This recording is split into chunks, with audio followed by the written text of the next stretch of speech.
Bien, merci. Bonjour à toutes et à tous. Bienvenue donc à l'IFA, que je remercie d'ailleurs de nous accueillir. Merci de vous être déplacés pour cette première table ronde consacrée donc aux comics. C'est la première fois depuis la création du festival Travelling que le festival intègre dans sa programmation un genre de cinéma qui ne cesse d'avoir du succès. Et donc depuis 28 ans, Travelling s'intéresse chaque année aux villes. Et donc il semblait intéressant cette fois-ci de consacrer un espace dans la sélection à des personnages qui utilisent l'espace urbain quasiment dans chacune de leurs aventures. Comme terrain de jeu ou arène privilégiée, et donc évidemment ce sont les super-héros de comics. Cette année donc c'est DC Comics qui est mise en avant et mise à l'honneur donc à travers une sélection d'une demi-douzaine de films donc, tels que Batman the Movie, Batman Returns, The Dark Knight ou encore Batman Year One. D'ailleurs, juste après cette table ronde, vous pourrez assister à Superman donc, de Richard Donner. Ça sera l'occasion probablement pour certains d'entre vous de voir Christopher Reeve sur grand écran pour la première fois. Dans cette table ronde, nous allons nous intéresser en fait à l'un des plus gros éditeurs de bande dessinée américaine, qui est DC Comics. Ça va être l'occasion pour nous d'essayer de comprendre pourquoi l'espace urbain est une arène privilégiée pour ces personnages, mais aussi de parcourir les grandes villes imaginaires de DC Comics et d'évoquer certains grands artistes de DC. Alors, il est évident qu'on va essayer de tracer des passerelles entre les différents supports, c'est-à-dire entre la bande dessinée et les séries télé et le cinéma. Volontairement, par contre, pour une question de temps, déjà qu'on aura du mal à être exhaustif sur le sujet, et je vous le dis tout de suite, nous n'y arriverons pas, nous avons volontairement mis de côté les adaptations radiophoniques, puisque pour certains d'entre vous, vous l'ignorez peut-être, mais il y a eu de nombreuses adaptations radiophoniques des aventures des super-héros. Que vous avez tous suivi, bien sûr. Et nous avons mis de côté délibérément là, quelque chose que vous connaissez peut-être un petit peu plus, qui sont les adaptations en jeux vidéo. Donc nous n'aborderons pas ces deux supports dans la table ronde. Voilà, je vais commencer dans un premier temps par vous présenter nos invités. Je vais commencer par Sonia. Alors Sonia à la ville, mais tu t'appelles aussi Sonia Dollinger. Sur le net, tu as adopté une autre identité, donc Sonia Smith, pour ceux qui ne te connaîtraient pas. Tu animes 2 blogs dédiés à la pop culture, donc qui sont Archives et Culture Pop, donc qui lui est dédié aux archives à travers la littérature et la culture populaire en général. Donc la série, le cinéma, les comics. Et donc tu animes aussi Comics Have the Power, où tu chroniques l'actualité des sorties comics. Et enfin, tu as rejoint récemment lescomics.fr, donc un collectif de vidéastes spécialisés dans la culture comics. À côté de Sonia, nous avons Xavier Fournier, donc tu es journaliste. En 1998, tu as rejoint la rédaction du magazine Comic Box, dont entre-temps tu es devenu le rédacteur en chef. Tu es spécialiste des comic books et tu es aussi essayiste. Et à ce sujet, tu as publié plusieurs ouvrages, dont Super-héros, l'envers du costume chez Fantasque et Comics en guerre chez Sophia, Histoire et Collection. Oui. Je pense que ça va très bien se passer. On va répondre par oui ou par non. La conférence va être super. Non, je présente. Moi, après, je vous laisse la parole. Alain Carazé, tu es journaliste spécialisé dans les séries télé. Donc, pendant 10 ans, tu as été rédacteur en chef et présentateur sur Canal Jimmy de l'émission Destination Série. Depuis 2004, tu animes une chronique sur l'antenne d'Europe 1 et tu écris dans les magazines Télé 2 Semaines, VSD et Mad Movies. Tu as publié plusieurs livres sur le sujet, dont récemment Les Nouveaux Feuilletonistes, toujours aux éditions Fantasque, et tu es aussi un grand amateur de comic books. Voilà. On a fait un petit peu un tour de table.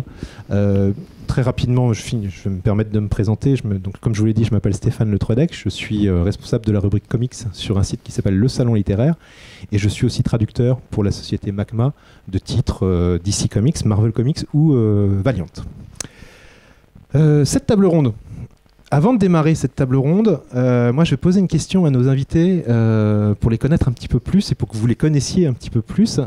J'étais assez curieux en fait de savoir quels étaient vos comics, vos 2-3 titres de comics préférés, histoire de savoir un petit peu quels sont vos goûts et vos influences. Alors je vais commencer par Sonia, à toi l'honneur. Alors bonjour à tous, avant tout. C'est toujours extrêmement dur comme exercice de trouver 2 ou 3 comics alors qu'on a envie d'en citer 40.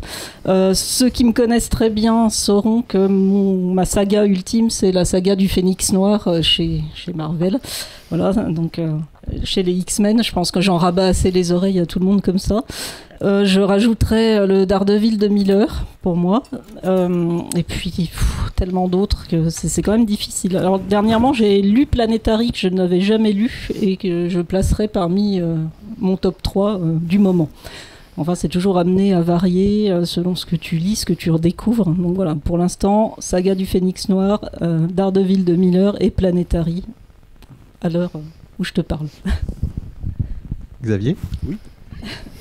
Oui, ça va être plaisant. Je sens que ça va être plaisant. Si on peut alterner trois choix, je vais vous répondre en époque finalement. En fait, le truc, c'est qu'on n'aime pas les mêmes séries suivant l'âge qu'on a.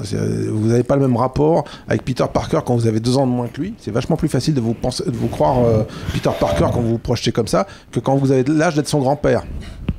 Et donc vous appréciez pas Bref, moi quand j'avais 12-14 ans, clairement c'était les X-Men. Et les X-Men dessinés par Cockrum, dessinés par Byrne, donc ça reprend un peu en partie la même saga qui vient d'être évoquée. Quand j'ai un peu plus vieux, quand j'avais 22-23 ans, c'est à peu près le moment où Daredevil était écrit par une dame qui s'appelait Anne Nocenti. C'était dessiné par John Romita Jr. et c'était un truc délirant. C'est-à-dire qu'à un moment, Daredevil, qui est un héros urbain, on va en passer plein là, dans la discussion, je pense. Il a une sorte de dépression, il prend un bus, il quitte la ville et il est dans le No Man's Land. Il part dans le milieu de l'Amérique. Alors il rencontre des méchants fermiers qui font du biogénique, des choses comme ça. C'est complètement délirant et ça brise complètement les barrières du personnage et ça m'avait halluciné à l'époque. Et puis plus récemment, si on doit enfin moi ce serait plus ce qu'on pourrait appeler des méta-séries, c'est-à-dire que maintenant je consomme plus des récits de manière transversale, c'est-à-dire quand on prend l'œuvre d'un Jack Kirby, on se rend compte que tous ces il fallait pas dire ça. Si, mais voilà, parmi les 3, je viens de me souvenir. Voilà. Mais j'avais calé 3 autres et là, il y en a un 4e. Tu l'expliqueras pour d'autres raisons. Quand on prend l'œuvre d'un Jack Kirby ou d'un Grant Morrison, on se rend compte que de série en série, ils promènent un peu les mêmes fantasmes et que fondamentalement, des fois, le même concept a des noms différents chez Marvel ou chez DC, mais qu'ils véhiculent toujours cet imaginaire. Je sais pas, peut-être pour parler plus à ceux qui connaissent pas tellement les comics parmi vous, si vous regardez un film de David Lynch, vous allez retrouver des choses invariables d'un film à un autre, que ça soit un polar ou un truc romantique. Et donc voilà, plus récemment, je serais dans ces méta-séries. C'est pas des titres, mais c'est des espèces de récits nomades que le scénariste promène de série en série. Quant à toi, Alain. Avant que vous m'engueuliez, j'aime beaucoup David Lynch. Hein. C'était une boutade. Enfin, pas tout ce qu'il a fait. Enfin, bref. Je vais faire exactement comme Xavier. Moi, je vais aller chronologiquement parlant. Si vous étiez môme en 67-68, je sais que non. Pas de souci. Mais si, imaginez que donc il n'y avait pas de comics, il n'y avait pas de super-héros en France, il n'y avait rien du tout, etc. Vous ne pouviez qu'être marqué à vie, comme moi je l'ai été, par les super-héros de la firme Tower Comics, à savoir les Agents Tonnerre.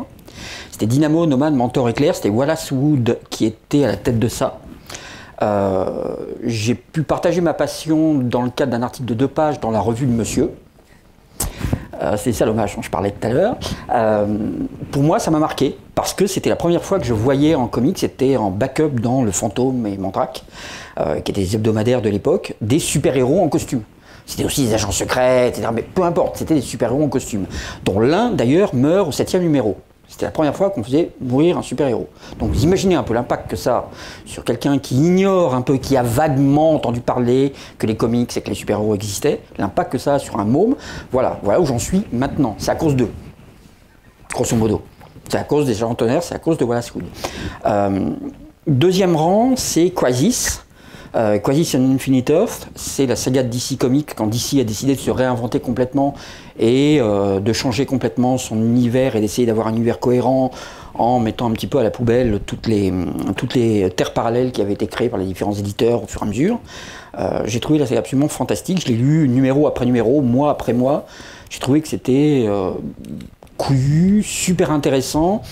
Pas obligatoirement suivi dans les mois qui ont suivi par les mêmes auteurs, mais j'ai trouvé que c'était fantastique et je le relis encore pratiquement tout le temps parce que je pense que c'est la base. Enfin, c'est un truc qui maintenant est repris un peu par tout le monde essaye de faire des trucs. Il y a eu plein d'autres Crisis par la suite et pour moi ça m'a marqué. Et puis parce que tout le monde va dire Watchmen, parce qu'à partir du moment où vous n'aimez pas les comics mais vous voulez paraître intelligent face à des gens qui vous parlent de comics, vous dites ouais, Watchmen, c'est exactement comme pour les séries télé, quand vous n'aimez pas les séries télé mais qu'on vous demande quelle est votre série favorite, vous dites Breaking Bad et hop, ou Game of Thrones et hop, ça passe comme une lettre à la poste même si vous l'avez jamais vu.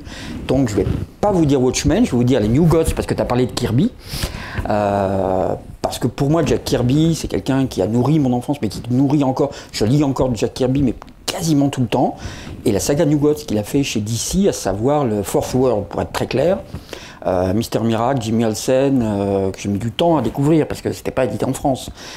New Gods et Forever People, pour moi, c'est super imparfait, ça va un peu dans tous les sens, mais c'est quand même un concept toutes les 2 pages. Et j'ai trouvé ça simplement absolument faramineux. Je rajouterai JSA parce que j'en ai parlé, mais évidemment, c'est loin face à New Gods. Voilà. Bien. Je vais me tourner vers Xavier. En fait, pour démarrer cette table ronde, on a décidé de revenir très rapidement sur l'histoire des comics. Alors, comme je ne sais pas... Donc vous avez 3 heures devant vous. Il y a une interro à la fin. Sur l'histoire des comics, alors très rapidement, de façon à ce que, si parmi vous, il y a des personnes qui ne savent pas ce que c'est un comics, d'où ça vient, vous ayez quelques bases et quelques notions. Et là, je vais me tourner vers Xavier pour... d'où viennent les comics, comment ils sont apparus. Des États-Unis. Voilà. Comment ils sont apparus et pourquoi. En fait, la bande dessinée de côté de l'Atlantique, elle est née de la même manière. Elle est née dans les journaux à la fin du 19e siècle. Avec il y avait eu un peu avant des progrès faits avec les presses. Et du coup, c'est le début des grands journaux pour un large public. Et il y a eu un moment où les éditeurs avaient eu l'impression un peu d'avoir fait le plein. C'est-à-dire que fondamentalement, j'ai l'impression d'être rentré dans tous les foyers qui étaient lettrés et que le seul moyen de rentrer dans d'autres foyers, de toucher d'autres publics, c'est de rajouter des pages. Alors on a d'abord rajouté des pages en pensant à la maîtresse de maison, qui à l'époque, la pauvre, n'avait même pas le droit de vote. Alors vous imaginez que les pages, c'est plutôt cuisine et mode. Et puis on s'est dit on va aussi monopoliser le futur lecteur, le futur maître de maison. On va s'adresser aux enfants. Donc on va faire des pages comiques. Au sens vraiment littéral du terme, avec des strips qu'on va aligner sur la page et ça sera un moment récréatif pour l'enfant. Et puis ça a évolué, ça c'était quotidien, c'est donc des daily strips. Ça a évolué pour devenir ce qu'on appelait le supplément du dimanche, qui souvent était en couleur. Alors c'est pour ceux qui ont un vague un souvenir ou d'avoir peut-être entendu des noms comme Flash Gordon, Prince Vaillant, des trucs comme ça. Et puis certains éditeurs se sont dit mais on est bête, ce supplément illustré qui est détachable dans le magazine du dimanche, qu'est-ce qui nous empêche de rajouter un prix sur la couverture et de continuer de le vendre le reste du temps parce qu'il n'y a pas de date de péremption. Et donc surtout que je crois que l'édition du dimanche des magazines se vendait super bien. Quoi. Et donc le truc est devenu comme ça. C'est-à-dire qu'à un moment, les gars se sont dit on récupère ce truc qui est sauvable de nos invendus du dimanche et on les commercialise comme ça. Et il y a un monsieur qui est arrivé et qui lui s'est dit c'est bien, ça marche, ça a l'air de commencer à marcher dans les années. Donc là on parle de 1933 à peu près. Ça commence à bien marcher. J'aimerais bien me lancer sur ce marché-là, mais moi je suis éditeur débutant. J'ai pas un grand groupe de presse derrière pour me filer des invendus. Comment je peux faire ? Donc il a embauché des gamins qui grattaient un peu, qui étaient leur concierge, je trouvais qu'ils dessinaient bien. Enfin c'était vraiment ça. On a pris des adolescents comme qui par ailleurs étaient vendeurs de journaux à la criée ou qui ciraient les chaussures dans le métro. Enfin c'était vraiment un boulot mal payé. Et dans des arrière-boutiques d'imprimeurs, on leur a fait dessiner les premiers épisodes. Et ce type-là a créé donc le premier comic book vraiment régulier et inédit de l'histoire des comics américains qui s'appelait New Comics. parce que fondamentalement, c'était pas des comics qui étaient réimprimés d'ailleurs. Et cette société-là, vous la connaissez tous aujourd'hui sous un nom qui est DC Comics. C'est-à-dire que le premier type qui a eu l'idée de faire des comics inédits comme ça, de manière régulière, c'est un ancien militaire qui s'appelait le Major Nicholson, et qui a créé par là même une société qui 5 ans plus tard allait créer un petit personnage pas du tout connu qui s'appelle Superman. Et voilà. Qui est sombré dans l'oubli depuis. Oui, je sais pas ce qu'il est devenu.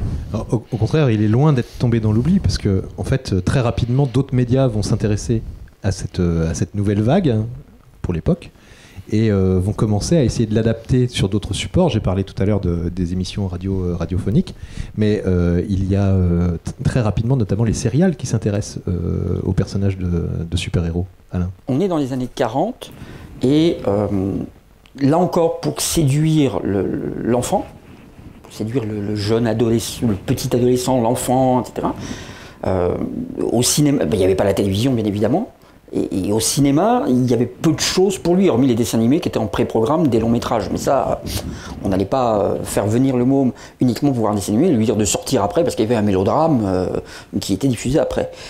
Donc, on a créé un truc qui s'appelait le serial, qui est l'ancêtre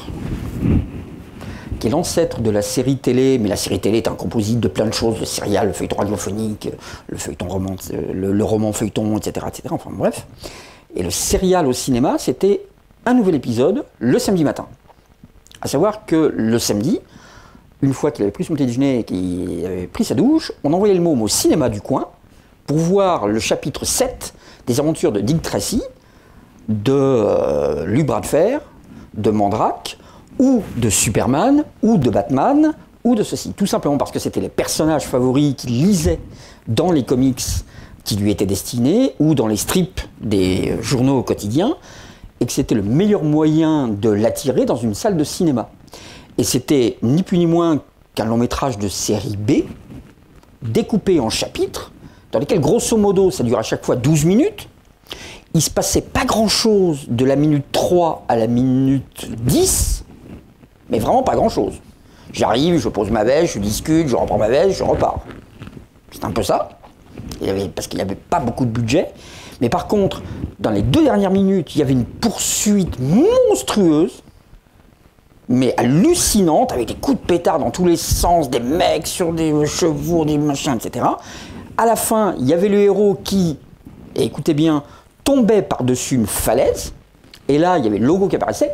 Rendez-vous la semaine prochaine pour le chapitre suivant, pour savoir si notre héros va survivre. D'où l'expression de cliffhanger. C'est né de cette époque-là. Donc, je vous rappelle que cliffhanger, c'est accroché en haut de la falaise. Et c'était le chapitre suivant que l'enfant retournait dans la salle de cinéma, voyait le chapitre suivant de son héros favori, de Batman, et ainsi de suite, pour découvrir que Batman avait survécu, parce qu'il y avait un filin qui passait par là, et qui s'était accroché au filin, et ainsi de suite. Et après, il se passait encore rien pendant 9 minutes, jusqu'à la dernière minute, dans laquelle, à nouveau, Batman était en bagnole, il y avait une grosse explosion, et là, il devait revenir le samedi jour, et ainsi de suite.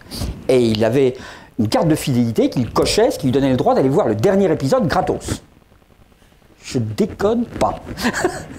J'ai cru que c'était Batman qui avait une carte de fidélité. Non. Lui, non.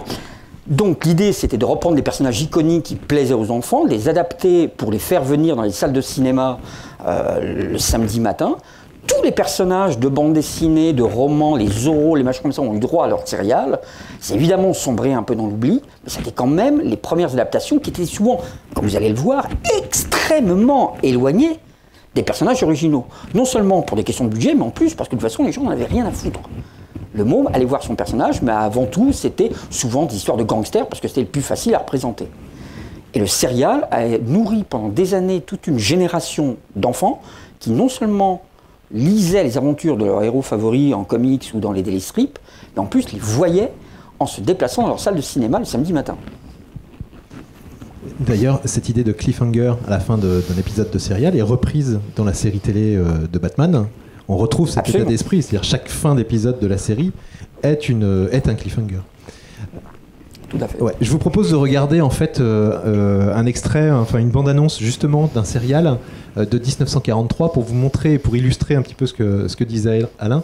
Bande-annonce 1943, Batman, regardez bien.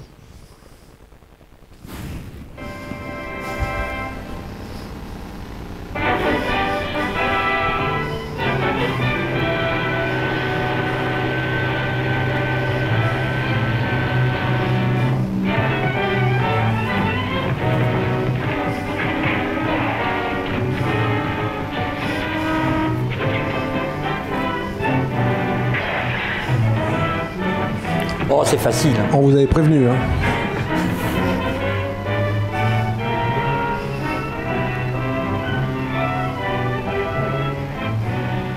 I am Dr. Daka, humble servant of His Majesty Hirohito. By divine destiny, my country shall destroy the Oui, alors, democratic les Japonais étaient des ennemis, hein, forces of the très clair. United States. To make way for the C'est new assez criant. Hein. Hey, step up to him. Slap his face. Step back. Are you devil?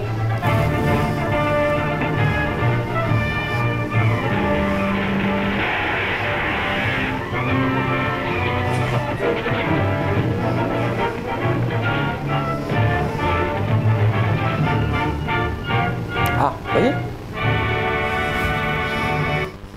Même les bandes annonces. Hein. Christopher Nolan peut prendre des leçons. Là. Je suis pas certain. Si jamais ce modèle vous intéresse, si vous avez envie d'en découvrir, ça existe de nos jours, y compris en France, en DVD. Le meilleur d'entre eux, c'est celui qui supporte le plus le visionnage de nos jours, si vous recalez le fait que c'est en noir et blanc, etc. Bien évidemment, hein, si vous voulez un truc en 16:9 en couleur, passez votre chemin. Mais si vous voulez vous replonger là-dedans, je vous conseille de regarder le retour de Captain Marvel. C'est le retour, mais il n'y a jamais eu de version d'avant. Enfin, je veux dire, il revient dès le premier. Enfin, bref, qui est absolument fantastique, extraordinaire. C'est-à-dire, le personnage vole, il y a des rebondissements sans arrêt, ça va dans tous les sens, dans tous les univers. C'est vachement bien, vraiment. Encore de nos jours. C'est vraiment remarquable. C'est en DVD, c'est sorti en France. Et c'est vraiment remarquable. Voilà. Mais sur les céréales, voilà, c'est le passé. Alors, on va rentrer maintenant dans le vif du sujet. On va parler des villes et des super-héros. Là, je vais me tourner vers Sonia. On va essayer de voir un petit peu quelles sont les interactions entre le super-héros en général et la ville. Et donc voir, tiens, première question par exemple, qu'est-ce que la ville va apporter en fait à un personnage de comic books? C'est-à-dire quel est pour un super-héros l'avantage d'être dans une ville? Finalement, pourquoi la ville? Pourquoi la ville? Bonne question. D'abord parce que effectivement la ville ça grouille de monde, c'est beaucoup plus pratique pour aller trucider du gangster que dans le fin fond du Nebraska où on a un voleur de vaches tous les 40 du mois. Ça donne un contexte, ça donne un espace aussi, un espace vaste, un espace encombré, un espace où on peut justement avoir une interaction entre le super-héros, les immeubles, les buildings, enfin voilà, c'est pas un espace plat, c'est un espace à la fois vertical, horizontal. Et finalement, je pense qu'on va en reparler, mais la ville reflète aussi le caractère du super-héros et l'inverse. C'est-à-dire que, moi je suis prête à penser que la ville est un personnage de comics en soi, qui varie, hein, évidemment. Si on prend Metropolis, on a une ville très lumineuse, très joyeuse, etc. Si on prend Gotham, on a l'inverse, hein, ce sont les jumelles inversées, etc. Mais on voit bien qu'un super-héros ne peut pas se balader comme ça sans son contexte urbain. Et si tu vois les premiers Batman, par exemple, ou Gotham, c'est une ville de gangsters, hein, on l'a vu, avec ces gangsters qui balancent Batman par-dessus bord. Et, ils font pas que ça en plus. Oui. Dans les 12 épisodes, c'est une horreur. En plus, il lui file une baffe et tout. Des gangsters japonais, attention. Des gangsters japonais. Exact. Avec des zombies féminins. Non, excusez-moi, je rétablis en fait. Ce sont des gangsters américains utilisés par un japonais. C'est pas la même chose. Non, mais soyons... Parce qu'il y a eu un sous-titre dans la bande-annonce, il y a, je sais pas, Queen of the Zombies ou... Loveliest Zombies, oui. Oui. Donc voilà, c'est plus qu'un décor pour moi, la ville pour les super-héros, c'est vraiment un personnage en tant que tel. Enfin, je sais pas si vous êtes d'accord là-dessus, mais Xavier, qu'est-ce que tu... Oui. Oui. C'est marrant, il suffit de dire oui. Si, bien sûr. De toute façon, c'est pas compliqué. Si on imagine des séries télé ou des bandes dessinées sur des sapeurs-pompiers, vous avez plus intérêt, ou même si on prend des séries télé connues comme Urgence, si vous prenez un service d'urgence qui est au fin fond de la Lozère, il va se passer des mois avant qu'il y ait un grand blessé. Si vous le prenez dans une grande ville comme Rennes, tout de suite, la densité des récits va être plus élevée et plus crédible à la fois. Donc vous avez quand même tendance à mettre un héros dont le propre est de sauver les gens dans un endroit où il y a plein de gens à sauver. Donc à faire, c'est mieux. Cependant, pour avoir relu par exemple le premier épisode de Superman dans Action Comics, on a du mal vraiment à voir si on est vraiment dans un espace urbain, parce que j'ai l'impression qu'on est quand même une sorte d'espace à la fois rural, urbain. On le voit marcher pour arriver dans des villes, enfin pas dans des villes, mais dans des maisons qui sont assez isolées. On n'est pas tout de suite plongé dans la ville. Il y a un autre problème là. On parle du premier épisode de Superman, donc les choses n'étaient pas forcément. Encore très établies. Ils étaient au tout début de leur réflexion, c'est-à-dire qu'est-ce qu'on fait avec ça, voilà. Et quand on regarde bien, d'ailleurs, dans les premiers épisodes de Superman, on ne sait pas où ça se passe.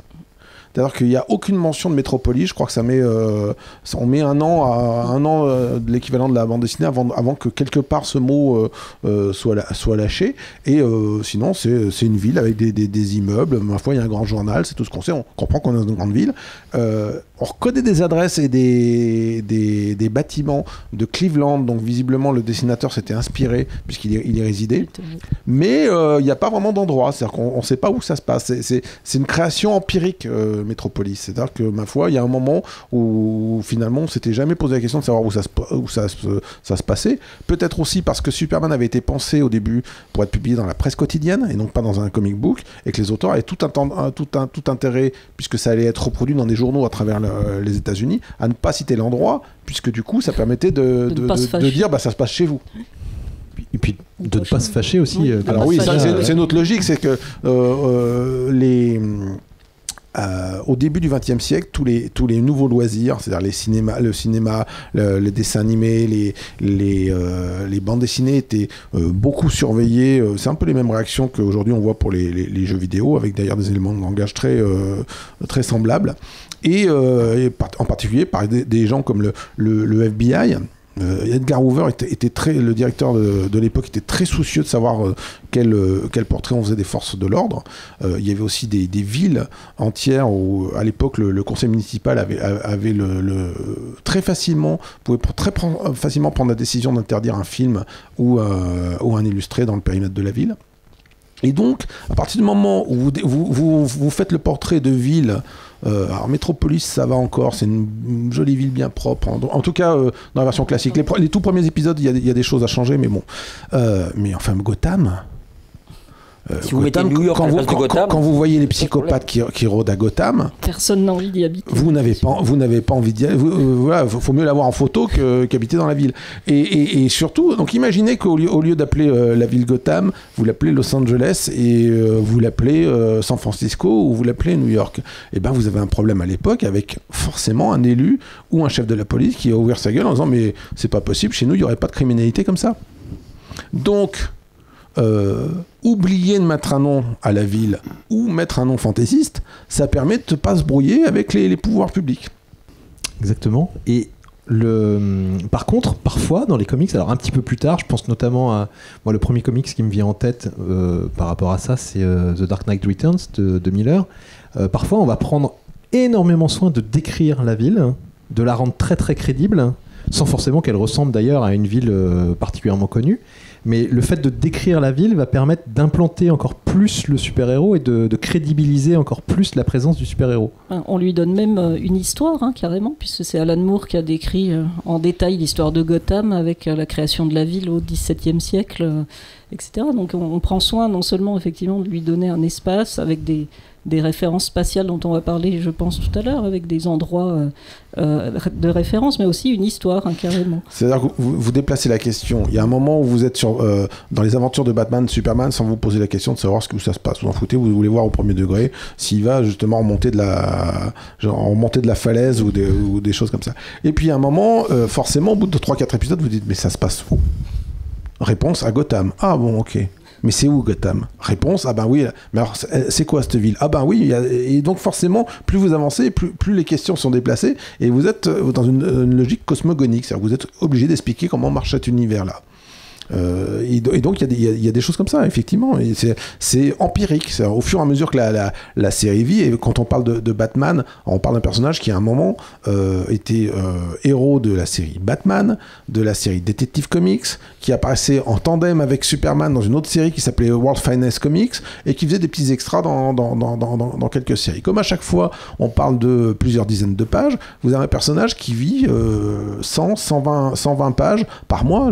Il n'y a pas d'équivalent en Europe. Peut-être Spirou à certaines périodes, mais même 120 pages de Spirou par mois, je ne suis pas sûr. Et donc du coup, ces déplacements de questions font que l'univers il grandit. Je retourne à ce moment-là vers Sonia. Et qu'est-ce que, par contre, la ville, enfin, qu'est-ce que le personnage va apporter à la ville ? C'est-à-dire que quel est pour la ville, en fait, entre guillemets, l'intérêt d'avoir un super-héros ? On en parlait entre nous tout à l'heure, mais c'est vrai qu'il y a d'énormes références à la mythologie antique. Si on prend les dieux grecs, par exemple, chaque ville avait un protecteur, un dieu ou une déesse qui était fondateur de la ville, qui pouvait varier. C'est un peu l'équivalent de Saint Patron, quoi. Oui, voilà, de Saint Patron pour la version chrétienne. Donc le super-héros, c'est ça aussi, c'est le protecteur, c'est celui qui va apaiser les choses. Alors, on peut le renverser aussi. Est-ce que s'il n'y avait pas de super-héros, il n'y aurait pas de super-vilain ? Est-ce que la ville serait plus calme avec ou sans super-héros ? Ça, c'est toujours le super-héros, c'est un enfant du 19e siècle. Et tout à l'heure, je parlais de la presse quotidienne qui a évolué à cette époque-là. En fait, il faut bien comprendre qu'on a changé vraiment de société pour des raisons différentes des deux côtés de l'Atlantique.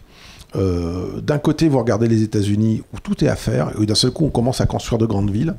Et puis c'était l'Ouest sauvage, donc il faut réinventer des règles. Bon, regardez de notre côté, on a carrément réinventé l'urbanisme vers 1860, 1870. Il y a l'exode rural qui s'est amplifié. Et donc avant, on avait une société qui était plutôt rurale, avec quelques citadins, mais le curseur était plutôt dans la campagne. Et d'un seul coup, vous emmenez des hordes de population vers des grandes villes qu'ils ne connaissent pas, vers des métiers qu'ils ne connaissent pas. En déplaçant, comme vous les mettez dans les grandes villes, les gens qui avant vivaient dans des milieux, dans des hameaux, dans des, je caricature un peu, mais il y a quand même de ça, vivaient les uns sur les autres, sur plusieurs générations. Une famille vivait avec le grand-père, l'arrière-grand-père, les parents, les enfants. On travaillait à la ferme, on travaillait chez le voisin. Et donc vous n'étiez qu'une personne. Vous étiez le même en famille que dans le métier ou que parmi vos amis. D'ailleurs, vos amis étaient vos collègues et souvent c'était vos cousins. Là, vous arrivez dans une grande ville où par la force des choses, vous allez aller travailler dans un autre quartier. Donc vous avez plusieurs identités.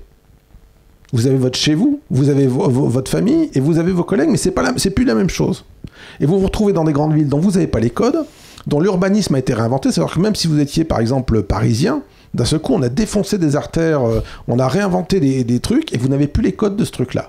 Et à ce moment-là, les récits commencent à produire des personnages qui sont des sururbains, c'est-à-dire des personnages capables de naviguer un peu dans les différentes couches de la société, et quelque part des gens fantasmés qui sont capables de naviguer. Alors, souvent d'ailleurs, c'est assez, on voit ça, c'est-à-dire que les personnages des super-héros changent de niveau social. C'est-à-dire que Bruce Wayne est un milliardaire et il met une cagoule pour aller dans les bas-fonds. Dans les égouts. Peter Parker, pour parler de la concurrence de Marvel, Peter Parker est un jeune garçon sans le sou, et puis d'un seul coup, il prend un costume pour devenir quelqu'un de super puissant et qui en impose à ses ennemis. Il y a toujours un truc comme ça, c'est-à-dire que finalement, la société qui se retrouvait dans des villes qu'elle n'arrivait pas à maîtriser, s'est inventé des gens qui arrivaient, des caméléons sociaux qui, quelque part, nous donnent l'espoir qu'il y a un sens à tout ça et qu'il y a quelqu'un qui a les clés qui peut régler les problèmes de la société en 2 coups de cuillère à peau. Et ça, par exemple, Superman, les premiers épisodes de Superman sont très marquants parce que avant la Seconde Guerre mondiale, avant qu'il rentre dans le rang, vous avez pratiquement un problème social traité par histoire. Il y a un épisode où Superman se rend compte que les voitures tuent trop de gens. Il y a trop d'accidents de voitures. Donc, il va voir les constructeurs d'automobiles, il leur dit « c'est votre faute, les voitures ne sont pas assez solides. Si vous ne réglez pas ça, je détruirai vos usines. » au pays de Ford. Il déconnait pas Superman à l'époque. Ah ouais, non, mais Waouh. il y a un autre truc, il y a un autre épisode avec des patrons. Ils réalisent que finalement, les casinos servent à blanchir l'argent de la pègre. J'espère qu'il n'y a personne qui travaille dans un casino. Hein. C'est à Métropolis, hein, c'est pas ici. Hein, Et donc il réalise ça et il va les voir. Il leur dit, mais si vous n'avez pas fermé vos casinos avant la fin de la journée, si vous n'avez pas quitté la ville, je vous tue. Bah, il le fait pas, Superman, il tue jamais. Mais quand même, ça vous... Et à chaque fois, c'est ça, c'est 12 les épisodes étaient beaucoup plus courts à l'époque. Et en 12 pages, Superman, il a réglé un problème. Il y a un autre moment, alors, à cette époque-là, justement, Metropolis, c'est pas tout à fait la ville idéale qu'on connaît maintenant, mais il découvre qu'il y a des ghettos. Et la mairie veut pas construire de beaux bâtiments à la place. Qu'est-ce qu'il fait? Il détruit le ghetto. Mais comme une tornade. Du coup, l'armée essaie de l'arrêter, mais non, il fait quand même ce truc. Et du coup, la mairie est obligée de reconstruire des beaux bâtiments convenables, et ça règle le problème de la criminalité à Metropolis. Denny O'Neil n'a rien inventé avec Green Lantern, Green Arrow, alors. Bah, il y a ce fantasme. On a envie d'avoir un justicier social. C'est ça le fondement du super-héros. C'est un fantasme de gens dans des villes qui trouvent injustes, ou dont ils ne comprennent pas les règles, et qui se disent on a besoin d'un type qui ait un retour au bon fonctionnement de la société. Le problème, par contre, en termes d'histoire, c'est que rapidement, on va essouffler. Comment produire 50 épisodes sur ce schéma-là? Le vrai problème là-dessus que va avoir en particulier d'ici, c'est tout simplement qu'à l'horizon de 39, 40, 41, va y avoir l'implication de l'Amérique dans la Seconde Guerre mondiale, et qu'à ce moment-là, il faut rentrer dans le rang, et qu'on ne peut plus avoir de personnages qui seraient des anti-héros qui créent le système. Au contraire, il faut faire rang. Donc du coup, l'ennemi devient, comme on l'a vu tout à l'heure, des étrangers, des gens pas de chez nous, venus amener leurs crimes, leurs trucs, et donc voilà, rentre cette dimension-là en compte. C'est clair que Superman devient Boy Scout à partir du moment où il y a la Seconde Guerre mondiale, et c'est plus ce problème-là, parce que sinon il aurait continué de trouver des gangsters sous les roues des voitures, sous une pierre quelque part, ça allait, mais c'est plus un changement de mentalité propre à Superman. Batman, il va finalement peu s'intéresser à la Seconde Guerre mondiale, à proportionnellement parler. Il va vraiment rester plus centré sur Gotham, et du coup c'est ce qui fait la différence, qui est qu'il va continuer de lutter contre le crime à Gotham. Et puis les fameux saboteurs aussi à l'époque. Il y a les saboteurs aussi, effectivement. Bah, alors, après, on rentre dans un autre sujet. C'est une autre forme de fantasme. C'est-à-dire qu'on voit des saboteurs partout, et puis alors, des fois avec des motifs et des plans complètement... il y a presque un saboteur dans chaque boulangerie. Il y en a plein, la série Donc, Wonder Woman, hein, par exemple, des absolument. saboteurs à tous les coins. Mais on serait incapable de dire ce qu'ils sabotent, par contre. Ce sont des saboteurs. Pas confondre avec les sabotiers. Hein.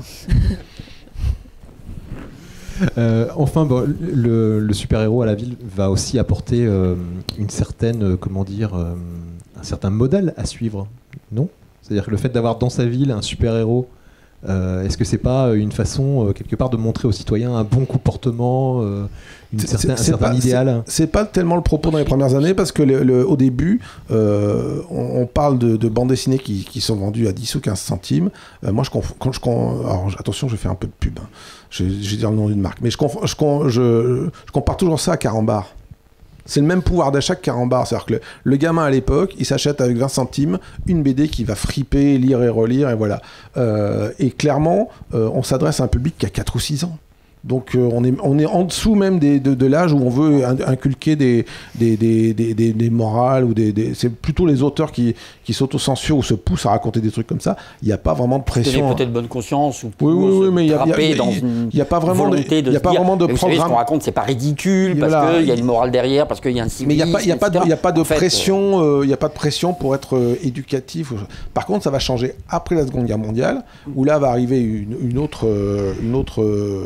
autre vague, dire un espèce de retour à l'ordre moral. Il y a des gens qui pensent que la Seconde Guerre mondiale aurait pu être évitée si on avait eu les bonnes valeurs morales. Et en particulier, on peut lire ça aussi des deux côtés de l'Atlantique, que si finalement il n'y avait pas eu ces illustrés qui paraissent depuis une quinzaine d'années, on aurait pu éviter la Seconde Guerre mondiale. Qui ont perverti notre jeunesse. C'est ce qui a perverti notre jeunesse. La preuve. Il est bien connu que c'est la jeunesse qui a provoqué la Seconde Guerre mondiale. Elle avait que ça à faire. Des gens qui étaient en âge de lire des Superman en 38, donc il y avait 4 ou 6 ans, vous pensez bien que c'est eux qui ont déclaré la Seconde Guerre mondiale, c'est bien connu. Mais donc, je vais pas parler pour Xavier, mais je vais parler pour moi. Vous savez bien que je suis un pervers complètement mégalomane, que je tue les gens le soir. Enfin voilà, tout le monde le sait. Comme nous tous. C'est connu. Et donc, il va y avoir vraiment ce truc-là, cette obligation de dire, bah oui, mais il faut des valeurs. Dans les années 50, on va instaurer ce qu'on appelle le Comics Code, mais ce qui nous entraîne un peu loin de la ville, mais qui interdit des choses complètement différentes. On interdit, par exemple, de représenter l'adultère. Bon, ok, d'accord. Mais les vampires aussi. Et alors le combo vampire-adultère, vous oubliez, c'est pas la peine. Il y a des choses comme ça qui sont complètement hallucinantes. C'est pourquoi interdire le vampire? Réponse, parce que l'association de moralité qui a milité pour le truc, en fait, forcément, comme elle est chrétienne intégriste, elle ne veut pas entendre parler de choses païennes. Donc c'est des pressions externes qui vont faire que du coup, là aussi, pour en revenir à la ville, du coup, on va oublier cette ville où Superman dézinguait des casinos et des usines de voitures. On va arriver vers une ville où tout est parfait, où tout le monde est cadre. Il n'y a pas d'ouvriers à Métropolis. Il n'y a personne pour changer de pneus. Pourquoi? Parce que les pneus ne crèvent jamais à Métropolis. Tout est parfait. Il y a toujours Superman pour servir de cric. Oui, non, mais il y a un truc, voilà, c'est la ville idéale de l'Amérique. Là où Gotham va rester cet endroit super noir. On va s'intéresser maintenant à Gotham City, justement, donc à Batman, et on va avant de parler de la Gotham de Tim Burton, gothique, et la version plus étincelante, plus miroir et béton de Nolan, pour bien comprendre en fait ces deux visions de Gotham, on va remonter un tout petit peu en arrière et on va surtout remonter à la série des années 60. Et là, je vais me tourner vers Alain. Là, ça va être de ma faute encore. Ah, et voilà.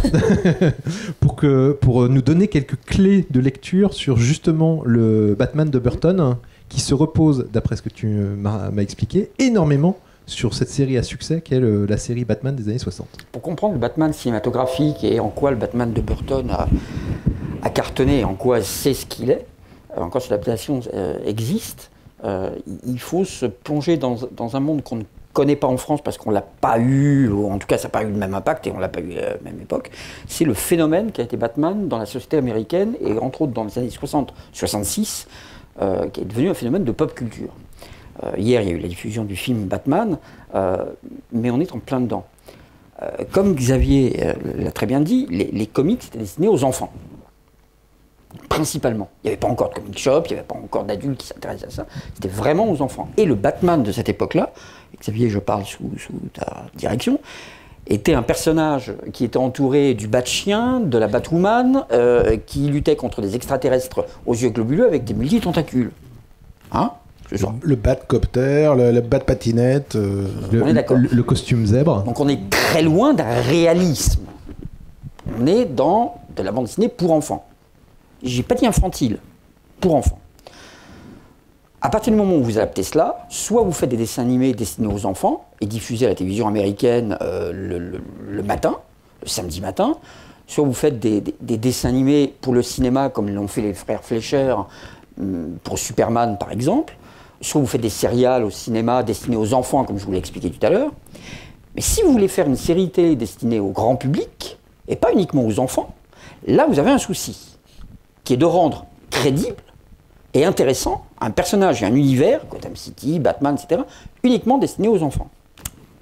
C'est exactement ce qui s'est passé avec le producteur William Dozier, à qui on a dit, voilà, on a acheté les droits, on va faire Batman, et ça va être pour le prime time. Waouh! Comment je peux faire pour intéresser papa, maman, grand-papa, grand-maman à Batman?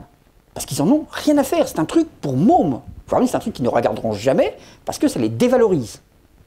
L'enfant, il va adorer. Mais les adultes ne vont pas voir. Il a eu l'idée de faire un Batman camp.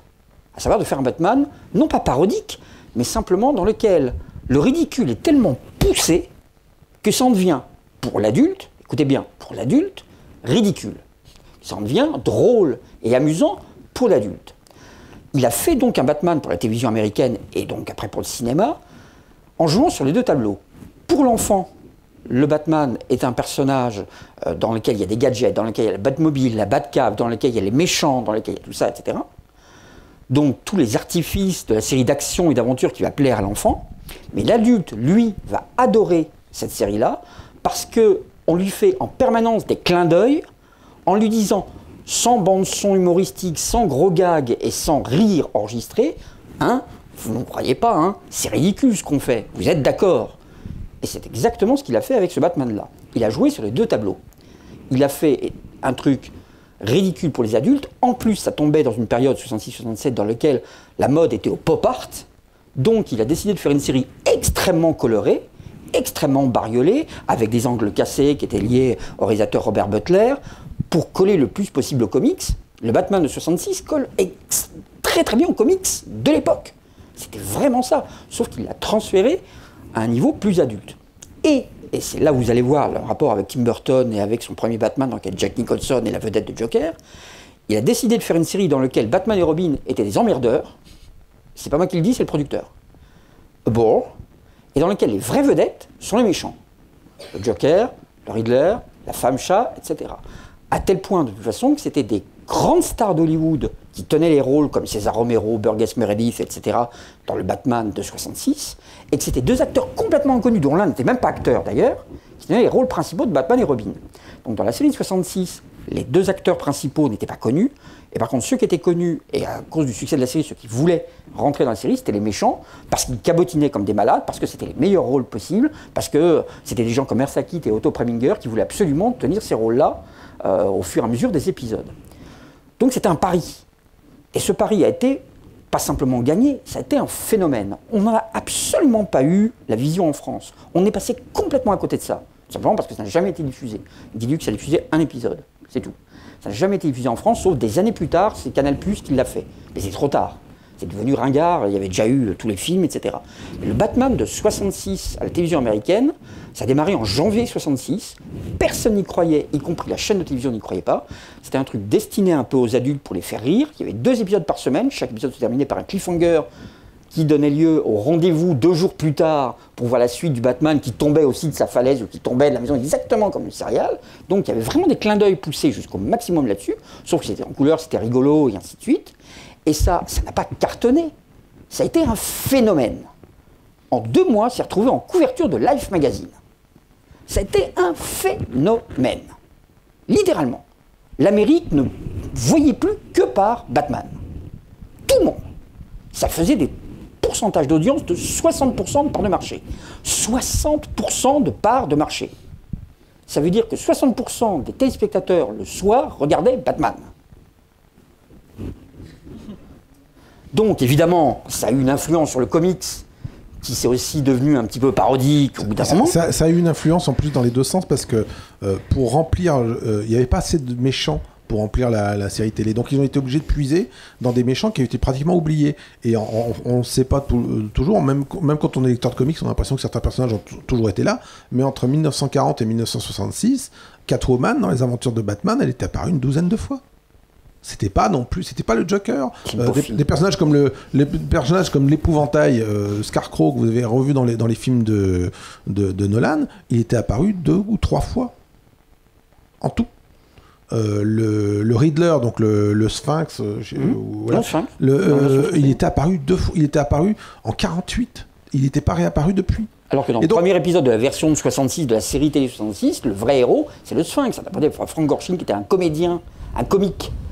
Qui faisait les cabarets, etc., et qui était absolument phénoménal dans le rôle du Sphinx, et c'est ça qui a lancé la série. Le pingouin était apparu d'abord dans les strips, je crois, de Batman, et puis avait eu une petite carrière, mais c'était pas quelque chose de phénoménal. Et à partir du moment où ces personnages-là ont été réintroduits par le feuilleton, tout le monde voulait les voir, tout le monde voulait avoir la Catwoman, quoi. Donc du coup, ces personnages-là se sont vraiment installés de manière définitive et puis ont été considérés comme vraiment les plus grands ennemis de Batman, et on a l'impression qu'ils ont tout le temps fait partie de la série. C'est faux, les 15 premières années, c'était pas du tout ça. Moi, j'ai souvenir, quand on a préparé cette table ronde, d'avoir parlé à Alain de... Alors, attendez, tenez-vous bien, d'avoir parlé de Pulp Fiction, la scène où John Travolta danse sur scène. Je ne sais pas si vous vous en rappelez. Moi, j'ignorais totalement que c'est en fait un clin d'œil à la série Batman des années 60. Vous le savez tous, bien sûr. Non, parce que vous pouvez lui foutre la honte, là. Vous savez tous, le Batusi dans Pulp Fiction, c'est dans le premier épisode de la série Batman de 66, où Batman arrive dans une boîte de nuit, il est costumé, il dit « Ah, Batman !» Il dit « Oui, je ne veux pas attirer l'attention. » authentique, hein, regardez-le, vous allez voir, c'est sorti en Blu-ray, en DVD maintenant. Il se met avec, je ne sais plus le nom de l'actrice, Jill St. Jones, merci. ouais, il se met à danser le Batussi. Je ne déconne pas. Regardez le premier épisode, c'est en DVD, vous allez voir, il danse le Batussi. Donc en effet, Pulp Fiction, c'est plus qu'un clin d'œil, c'est ça. C'était inventé dans le Batman. Mais bien sûr, l'impact de la série a été gigantesque. Vraiment, ça a marqué le personnage, ça a marqué les Américains, ça a brillé au firmament de la culture pop américaine pendant 3 ans. Il y a eu une première demi-saison de janvier à mai, puis ensuite il y a eu le film qui est sorti pendant l'été, parce que dès que ça a eu du succès, ils ont tourné un long métrage dans lequel ils ont eu les 4 vilains. C'est le long métrage qui est passé hier ici, et donc ça a été projeté pendant l'été. Puis il y a une seconde saison. Entre la première et la seconde saison, ils sont passés de 60% de part de marché à 40%. Donc on sentait un peu que là, le phénomène, comme tous les phénomènes, ça monte, puis ça retombe. Il y a eu une troisième saison qui a été décrochée à l'arrache parce que le producteur a dit « Ouais, mais attendez, je vous présente Bad Girl ». Bon, bref.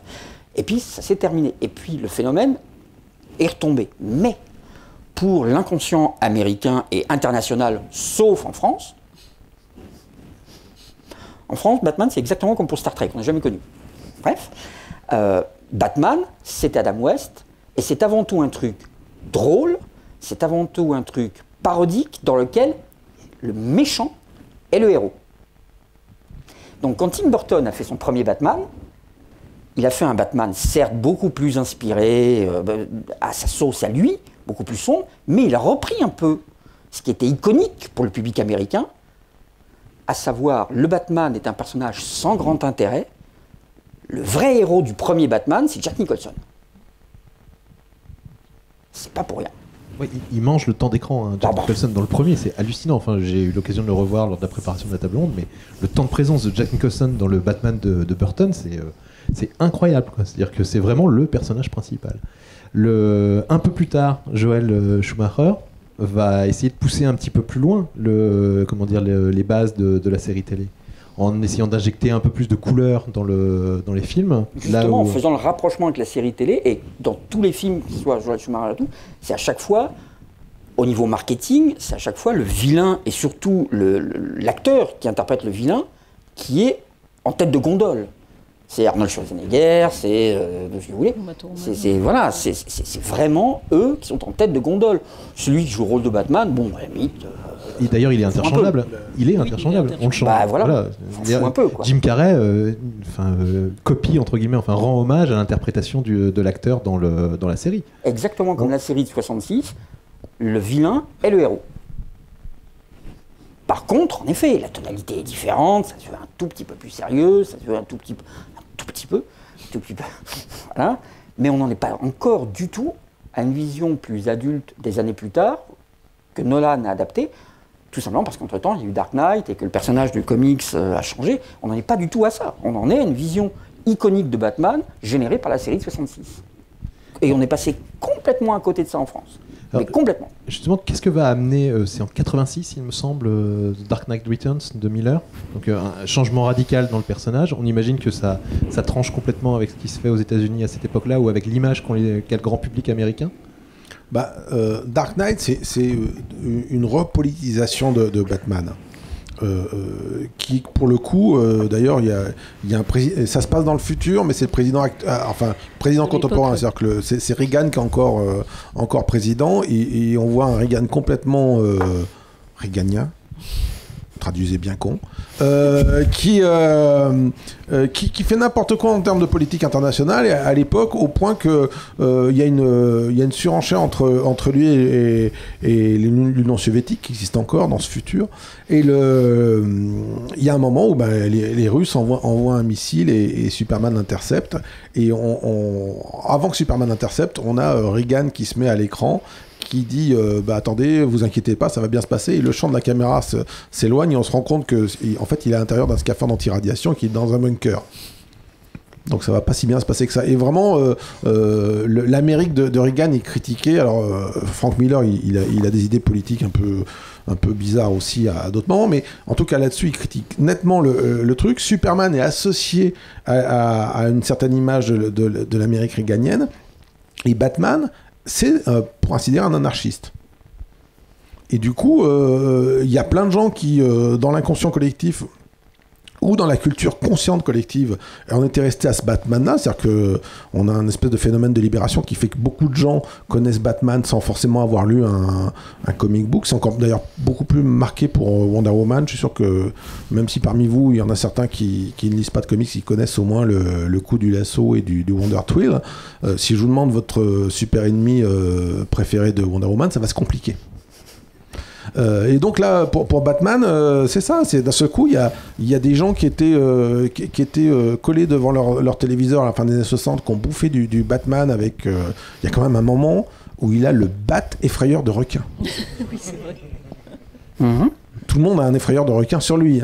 Et donc dans le film d'hier, dans lequel il y a un requin. Et d'un seul coup, vous donnez rendez-vous à cette génération-là qui est devenue trentenaire entre-temps, et vous leur donnez un Batman qui est Grand Torino, quoi. C'est-à-dire que c'est un Bruce Wayne vieillissant qui se fait casser la gueule par des punks à Gotham, qui décide de reprendre le costume de Batman, qui en ramasse plein la figure et qui continue de jouer le révolté. Ça devient un martyr, pour ainsi dire. C'est judéo-chrétien, quoi. Il prend sur lui tous les péchés du monde. C'est presque une croisade. Ah oui, c'est sur la fin, c'est wagnérien. Là, on multiplie un peu les superlatifs, mais c'est ça. C'est-à-dire que c'est un type vieillissant qui dépasse. Il y a une sorte de déconstruction d'ailleurs qui est assez marquée quand on lit la BD de Dark Knight.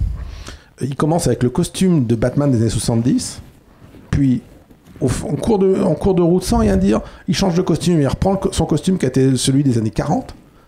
Qu'on reconnaît parce que dans celui des années 70, il y avait le rond, la chauve-souris encastrée dans un rond jaune, et dans la première version des costumes, il n'y avait pas cet ovale jaune. La chauve-souris était directement sur la tunique grise. Donc il reprend ce costume sans rien dire, et à la fin, une fois qu'il a fait semblant de mourir au combat avec Superman, il redevient simplement Bruce Wayne, le vieux Bruce Wayne, qui dans les grottes sous son manoir va entraîner une nouvelle génération d'anti-héros anarchistes qui vont reprendre la suite de la Révolution.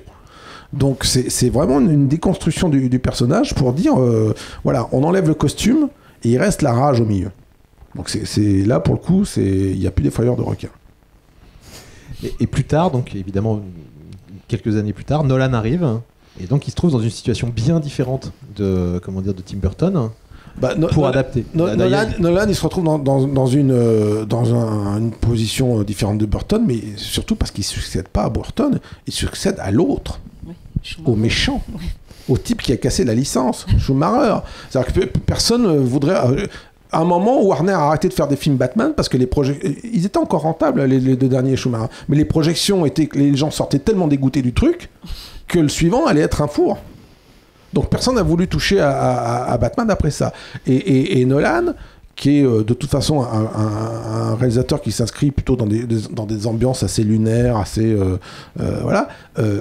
Lui, il s'est dit, je vais pas continuer dans cette succession de Burton et de la série télé, parce que on est rentré dans une impasse, on est rentré dans un style où un type a pris ces éléments-là et on a fait quelque chose de ridicule au premier degré.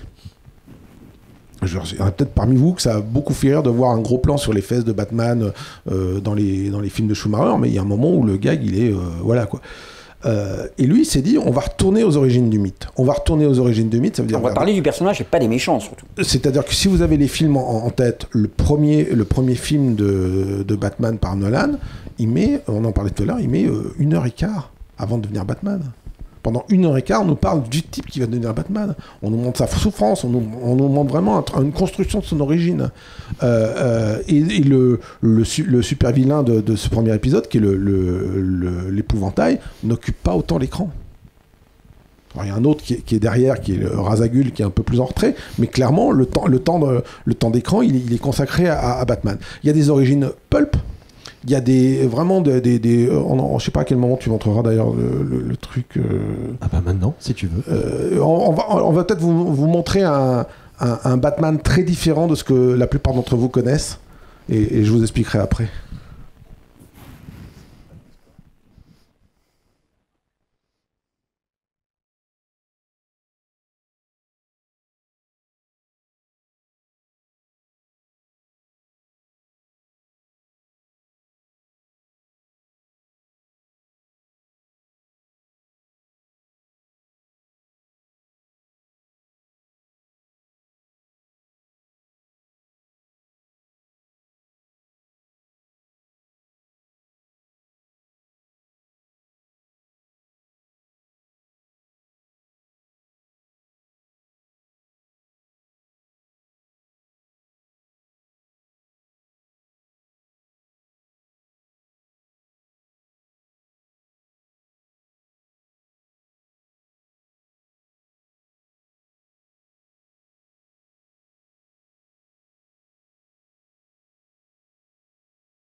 Le Bat Whisper, c'est un film qui date de 1930.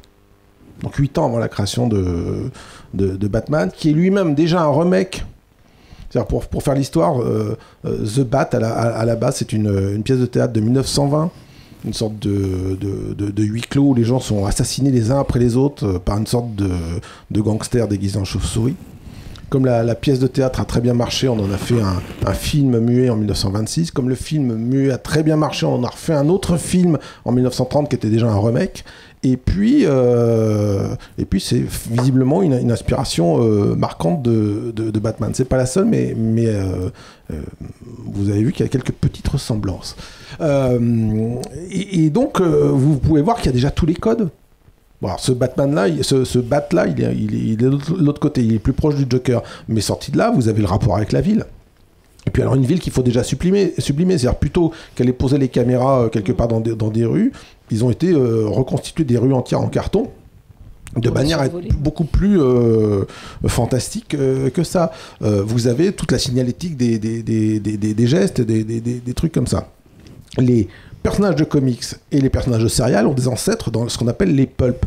Les pulps, ce sont des romans qui étaient imprimés sur des romans de gare en fait, qui étaient imprimés sur de très mauvais papier, qui est donc de la pulpe de papier, et écrits par des gens qui écrivaient au kilomètre. C'est-à-dire c'est la version littéraire des cliffhangers. C'est-à-dire qu'il faut pousser, il faut lancer des dizaines de pages qui expliquent que la casquette était à petit poids. Et puis plein de descriptifs comme ça pour gagner du temps. Et on peut remonter jusque-là jusqu'aux feuilletonistes du 19e siècle, avec des choses, je ne sais pas si on n'en a pas encore parlé, mais par exemple le Joker. Le Joker. Ah non, bah c'est. On n'en a pas parlé, mais c'est hier Laurent Lefebvre le rappelait dans son parcours. Le Joker descend de l'homme qui rit de Victor Hugo. Batman, vous pouvez retrouver des traces de ces personnages qui veulent se venger, qui veut venger le mal qui a été fait à sa famille, jusque dans Monte Cristo. Donc vous avez des ressorts comme ça très marqués. Et Nolan, il est revenu à ce truc-là, il est revenu à cette noirceur, il est revenu à cette espèce de truc littéraire où il faut, justement, dans ce périple de Bruce Wayne dans le premier film, qui va durer, où il faut qu'il aille se réinventer, se faire des contacts avec la pègre, revenir en expert et compagnie, il y a du Monte Cristo, il y a du serial, il y a du pulp. Et son Joker dans le film suivant, son Joker descend directement de l'homme qui rit. C'est-à-dire que à l'origine, dans la bande dessinée, le Joker, il n'a pas la cicatrice comme ça. Ça, c'est une manière pour Nolan de reconnaître la filiation avec l'homme qui rit. Et dans les premiers, et c'est assez rigolo d'ailleurs parce que une partie du public qui connaît surtout le Joker moderne par l'entremise des films ou par des comics un peu plus récents, un peu plus rigolos, avait la réaction, sortait des salles en disant mais c'est n'importe quoi, c'est trop noir, le Joker il est pas comme ça, c'est pas un assassin anarchiste, c'est pas ça. Sauf que le Joker dans ses premières apparitions en 1940, c'est pas du tout un type rigolo. C'est un type déguisé en clown, mais qui a cette espèce de... Alors, je sais pas si parmi vous, il y en a certains qui ont la scène en tête. La première fois où on voit le Joker se confronter au gangster dans le film de Nolan, il arrive et puis il a une espèce de... il a une espèce de rire très rentré qui est beaucoup plus terrifiant que s'il ricanait. Et le Joker des années 40, c'est ça. Au point d'ailleurs, ce qui est rigolo, c'est que dans les comic books, d'ailleurs, les auteurs n'avaient pas trouvé que c'était un personnage très intéressant. Donc ils avaient décidé de le tuer à la fin du premier numéro. D'ailleurs, finalement, un peu comme dans le film de Burton, c'est-à-dire qu'il tombe, je crois, et il finit écrasé. Et puis les types viennent enlever son corps, quoi, c'est fini. Et l'éditeur leur a dit, mais non, c'est un personnage qui est trop marquant. On peut pas le tuer comme ça. Donc ils ont redessiné la dernière case. Et dans la dernière case, il y a un ambulancier qui est penché sur le cadavre et qui fait, oh, mais son cœur bat, il est pas mort. Et donc le Joker a été sauvé de justesse parce que l'éditeur se disait mais il y a un truc à en faire. Et je pense que finalement il a eu raison. Il y a un potentiel, ouais. Cependant, dans le film de Nolan, je trouve que le Joker devient un psychopathe parmi tant d'autres. C'est-à-dire que on aurait pu peut-être prendre n'importe quel fou,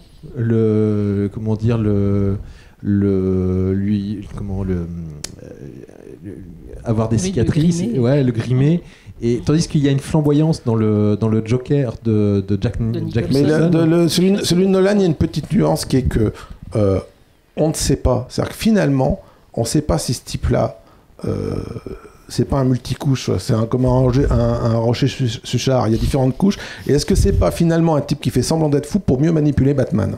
Alors évidemment, tout le sel du personnage est basé sur la manipulation. D'ailleurs, ce leitmotiv qui est « tu veux savoir pourquoi j'ai eu cette cicatrice » et qu'à chaque fois ça change.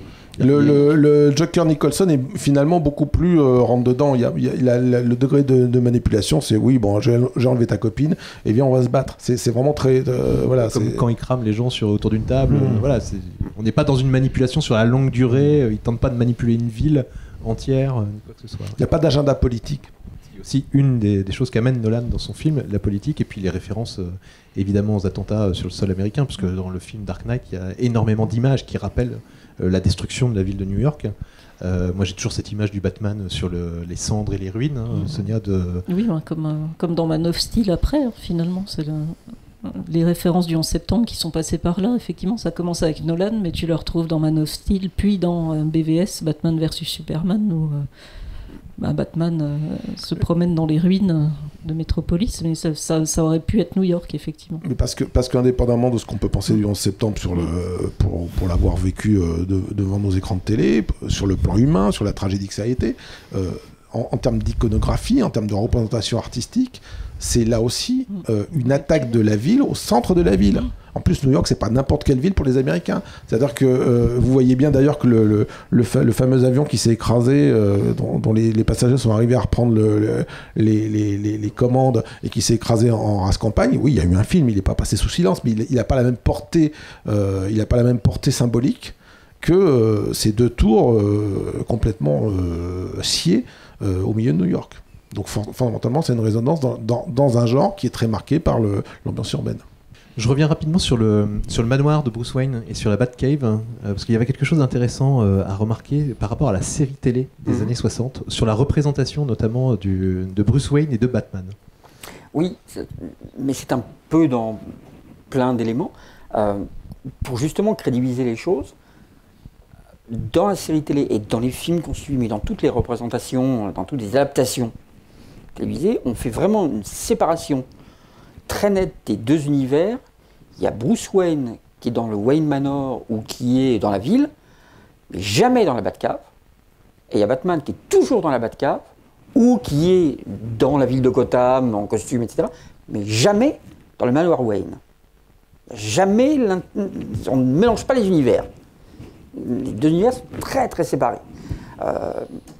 Dans la série télé, il y a le stratagème complètement ridicule qui est que Bruce Wayne devient Batman grâce à un pôle semblable à celui des pompiers. Voilà. Et dans la série télé, d'ailleurs, on ne comprend jamais pourquoi, quand il est en haut, dans la bibliothèque du Wayne Manor, il est tout habillé, et quand il est en bas, il est devenu Batman. Il faut attendre le film pour voir qu'il y a un bat-levier changeur de costume qu'il abaisse avec Robin sur le chemin, il l'abaisse et là voilà. Donc vous avez l'explication. Bon, c'est le même genre que Goldorak, pourquoi est-ce qu'il fait 2 tours avant de... Voilà, c'est le même niveau, hein, on est bien d'accord là-dessus. Mais voilà, mais il y a en tout cas une séparation entre les deux univers. Le personnage ne va jamais dans l'un ou dans l'autre, il n'apparaît jamais dans l'un ou dans l'autre. Il y a l'univers très réaliste de Bruce Wayne, le manoir Wayne, la ville, les rendez-vous, les soirées à Gotham City, etc., dans lesquelles c'est costard-cravate et ainsi de suite. Et il y a l'univers de Batman, qui est la Batcave, qui est la Batmobile, tout ce Batmobile Let's Go, etc. Il y a voilà, les gadgets et les trucs comme ça.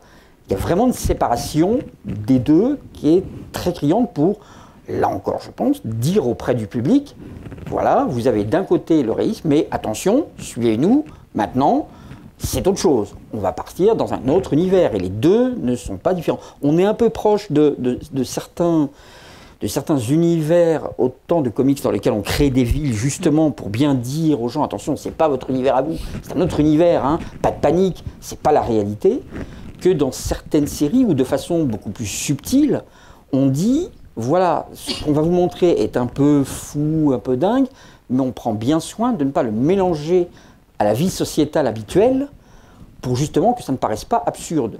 Si vous regardez un épisode de... ça n'a rien à voir, mais quand même, si vous regardez un épisode de Chapeau melon et bottes de cuir, les classiques, hein, je ne peux pas les... Voilà, vous noterez quand même que dans Chapeau melon et bottes de cuir, jamais Steed et Emma sont confrontés à la vraie vie.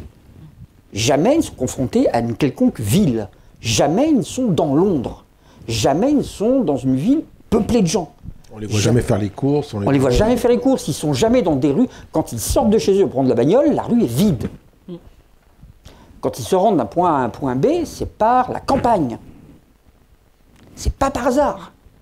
C'est pas peuplé en fait, en dehors des gangsters qu'il faut affronter. Exactement. Parce que ça permet aux créateurs de se dire ok, je peux peupler mon univers de savants fous, de cybernautes, de Joker, de Riddler, etc., sans que ça paraisse complètement incongru. Si je le mettais dans un univers sociétal habituel, là, ça paraîtrait complètement délirant, incongru, et le public n'accepterait plus le truc. C'est le même problème qu'il y a eu à la télévision, mais ça on y reviendra peut-être dans la série, d'adapter des super-héros. C'est comment rendre crédible un mec qui est en spandex, quelque part, qui se balade dans la rue en spandex. Mais en fait, on est un peu comme dans le même système d'écriture que dans du Jacques Tati. C'est-à-dire que on installe un système de ville où il y a des figurants, mais il n'y a pas de personnage réel en dehors du protagoniste principal. Et tout ça devient une sorte de mécanisme d'horloger qu'on regarde, mais qui est surréaliste, quoi. Je rebondis sur la dernière représentation de Gotham, là cette fois-ci en série télé, non pas au cinéma. C'est la série Gotham. Sur la série. Ouais. Qui est présentée en fait quasiment comme une série policière. D'ailleurs, pas quasiment, c'est une série policière. C'est pas du tout une série de Batman. J'aurais tendance à dire que c'est la preuve ultime que Batman a dépassé le stade du comics pour enfants, je mets ça entre guillemets, hein, on est bien d'accord, et est devenu non seulement un mythe, un personnage mythique, mais un mythe déjà en tant que tel. C'est-à-dire qu'on peut se permettre de lancer une fiction télé, une série télé, grand public, prime time, etc., en oubliant complètement le personnage principal. Si ce n'est qu'il y a un jeune Bruce Wayne dedans. Oui, quand même. C'est anecdotique. Oui, c'est au début en plus. Ce qui est intéressant, c'est que la série porte le nom de la ville. Du coup. La série porte le nom de la ville. On va le voir avec Superman, c'est complètement différent quand c'est Smallville, etc. Mais là, ça s'appelle Gotham. La série parle de Gotham. Le showrunner de Gotham, c'est le showrunner et le créateur de Rome. mais aussi de mentaliste. Nul n'est parfait. Non, je déconne, c'est bien mentaliste. Enfin, certains épisodes. Bon, bref. Mais en tout cas, c'est basé sur la ville. Le rapport avec Batman est plus que lointain et c'est volontaire. Et je vais même plus loin. Vous n'êtes sûrement pas, mais c'est pas votre domaine. Moi, ça l'est. Dans la promo française, quand la série est arrivée en France, la chaîne française qui diffusait Gotham, donc à savoir, on va les citer parce qu'ils sont super gentils, TMC, dans toute la documentation de presse envoyée aux journalistes, il n'y a aucune mention, vous m'entendez bien, aucune mention de Batman. Aucune. Le nom ne figure pas. Il y a Gotham, il y a des résumés, il y a tout l'univers, tout ce que vous voulez, il y a des photos, il y a un dossier de presse, vous pouvez vous montrer quand vous voulez, enfin, je ne l'ai pas là, mais bon. Il n'y a aucune mention du nom Batman. Aucune. Il mentionne les noms des vilains. Bruce Wayne, des vilains qui deviendront des vilains iconiques par la suite. Mais la volonté a été, ok, en France, on va lancer la série comme une série policière, comme une série d'ambiance, comme une série noire dans une mégalopole soumise à la corruption, dans laquelle un jeune flic va essayer de faire régner le bien, va essayer de lutter contre la corruption, avec des personnages un poil en couleur, mais encore, il n'y a pas de costume, il n'y a pas de... rien. Donc la série, en France, était promotionnée comme ça. Et c'est vraiment ça, si vous regardez, de toute façon, c'est réellement ça. Aux États-Unis, on fait le lien avec Batman parce que c'est marketable, parce que c'est tête de gondole, parce qu'on met Batman sur le devant et donc ça va attirer les gens. Dans la vraie réalité, si vous regardez Gotham, ça n'a rien à voir avec le personnage de Batman, ça a à voir avec l'univers, parce qu'il y a eu des bandes dessinées Gotham par la suite, et cet univers est exploité aussi en comics. Mais pour le public qui n'est pas lecteur de comics, ça se regarde sans connaître le monde de Batman. Et c'est absolument voulu. Et c'est le témoignage que l'univers urbain créé au début, qui était censé être simplement l'enrobage d'un personnage, devient un personnage en tant que tel. Séparé même du personnage central. C'est brillantissime, mais c'est l'exemple parfait. Il y a eu avant ça, il y a eu un truc qui s'appelait Gotham Central, oui. qui a servi un peu de précurseur, un comic book qui a servi de précurseur. Parce que bien sûr. Ça explique justement en fait, à quoi servent les flics dans une ville où il y a déjà Batman. Et donc quel type d'enquête ils ont. Et il y a une sorte de base qui a été récupérée dans cette série télé là. Mais de très loin. C'est vrai que clairement... ça prouvait que ça pouvait être faisable, ça prouvait qu'on pouvait faire une série Gotham sans Batman ou quoi que ce soit. Ça prouvait... Mais voilà... Adapter un personnage de Batman sans Batman, c'est super gonflé. Après, pour la série, ce qu'elle vaut, c'est... Voilà. On en parlait tout à l'heure, c'est ce qui leur donne aussi plus de facilité, parce que dans Gotham, si demain ils ont envie de zigouiller ou d'envoyer dans une autre ville le commissaire, enfin l'inspecteur Gordon, qui est le personnage central aujourd'hui, et de le remplacer par un de ses collègues, ils peuvent, parce que c'est Gotham, c'est pas les aventures de Jason Gordon. Gotham, c'est NYPD Blue, hein, c'est... un peu plus... C'est The Shield.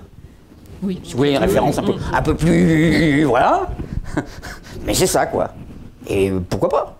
Et là, on a un espace très réaliste, oui, par rapport aux anciennes séries ou aux films de Burton, où on est dans une ville qui pourrait exister tout à fait, avec des repères. Donc je pense qu'on va parler après des grands repères dans la ville de Gotham. Là, c'est le commissariat, clairement, qui est le point central de tout.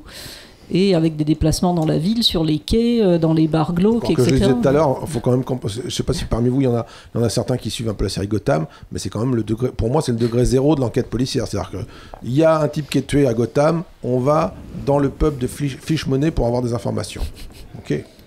Il y a une banque qui est cambriolée à Gotham, on va dans le pub de Fish Money pour lui demander des informations. Il y a un pneu qui est crevé à coups de couteau. On va aller voir Fish Money pour lui demander des informations. Bon, il y a deux points centraux. Voilà, il y a 2 points centraux. Toutes les enquêtes passent par ce pub-là. C'est-à-dire que, tiens, on ne sait pas par où commencer, on va aller boire un verre. Chez Fish Money. Voilà, là, on est dans la période où on dit du mal d'une série, c'est ça? Un petit peu. Il n'y a aucun souci, on peut continuer.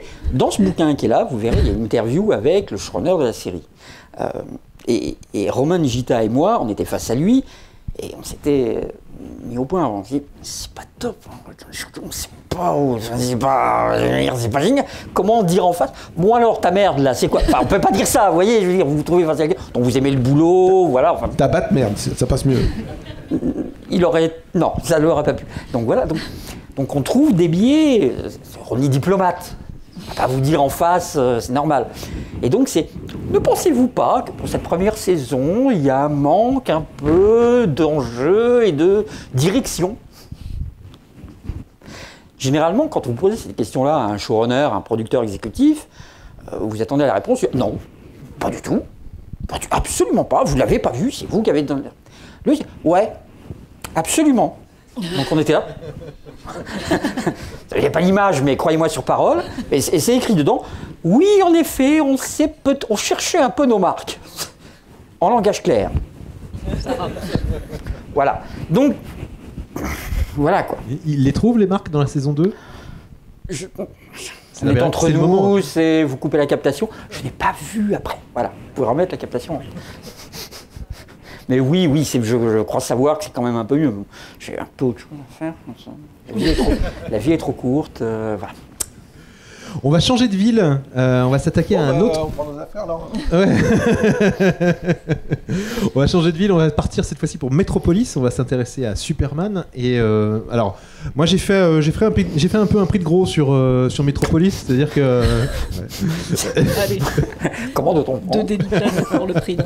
Non, mais j'ai mis 3 villes dans la thématique Metropolis.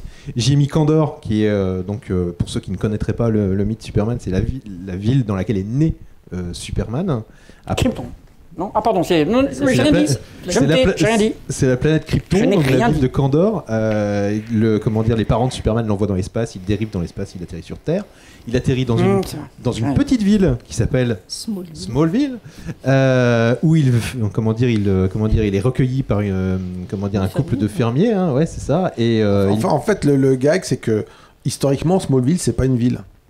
Dans les premiers épisodes, quand vous voyez, au bout de quelques années, quand ils ont vraiment raconté l'origine de Superman, on explique comment les parents Kent ont trouvé le vaisseau. Vous devez connaître la scène un peu iconique où un vaisseau dans le champ, qu'est-ce qu'on va faire? Oh bah dis donc, puis il y a un bébé dedans, puis il pleure en plus, oh là là. Il le fait bien. Et si on l'adoptait? Ça tombe bien, et en fait, dans la version de fin des années 40. Et moi je vois Glenn Ford, si vous voulez, dans la version. Si vous pouvez voir un jour, si vous avez, il faut pas regarder les trucs sur YouTube, vous n'avez pas le droit, mais vous allez le faire quand même.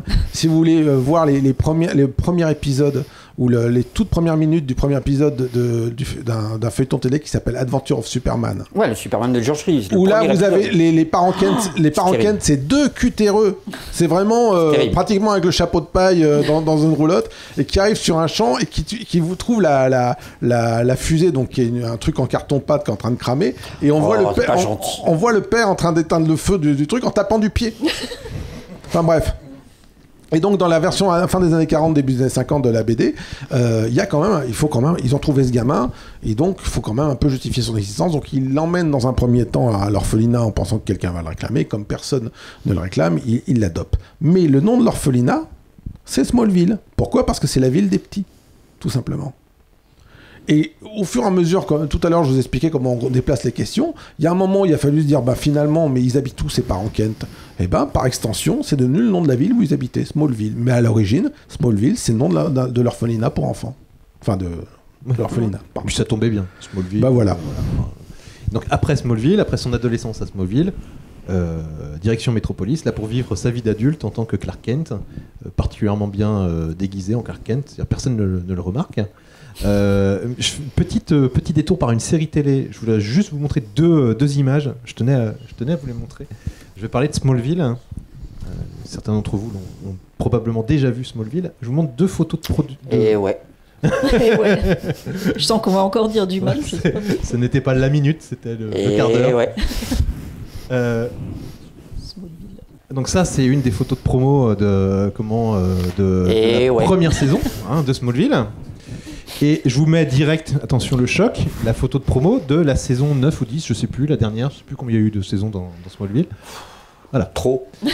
Alors, je vous le refais, voilà. Là, on est jeune, on est beau, tout va bien, il y a de la couleur. Éteint. Là, on est devenu adulte, on a des problèmes d'adulte, et ça n'a pas l'air de nous réussir parce qu'on est devenu tout noir et monochrome. Donc Smallville, qu'est-ce que ça nous raconte Smallville? Est-ce que ça nous raconterait pas le passage d'un état joyeux, amusant, insouciant à un état un petit peu plus compliqué?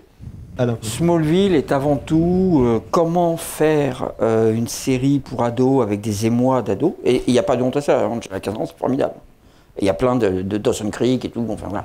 C'est comment faire une série à la Dawson Creek pour ce public-là, mais à la limite en ayant une tête de gondole sympa, qu'on ne va jamais pouvoir montrer pour des raisons de droit, de copyright et ainsi de suite.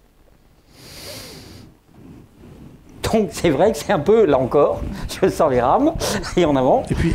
Donc voilà, donc il n'y a pas Superman, il y a Clark Kent, mais en fait on s'intéresse beaucoup plus à le fait qu'il doit se cacher, qu'il doit lutter, etc., pour ne pas se révéler, qu'il a des émois d'adolescent et qu'il ne peut pas assumer, que dans la première saison, il y a à chaque fois une autre personne avec des super pouvoirs qui menace la petite ville.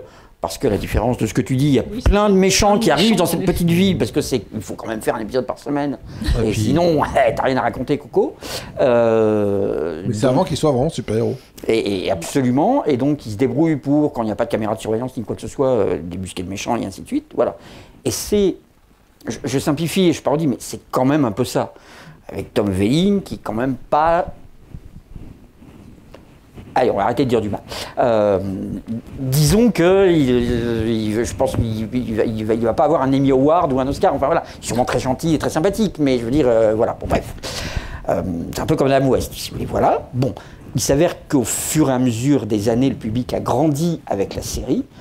Le public s'est sophistiqué avec la série, donc on sort un petit peu, comme Xavier le dit, on est obligé d'aller. C'est pas, on n'écrit pas 9 saisons d'un coup et puis après on se barre, hein, c'est pas ça. C'est au fur et à mesure, le public qui évolue. Donc quelque part, on peuple cet univers de personnages qui deviennent de plus en plus importants, Lex Luthor et ainsi de suite. On voit jusqu'où on peut aller, jusqu'où on ne peut pas aller. On crée des intrigues qui vont de plus en plus loin. On franchit des barrières qu'on s'était interdit de franchir au début, et ainsi de suite. On introduit d'un seul coup dans 2 épisodes la Justice Society of America. Ah bon?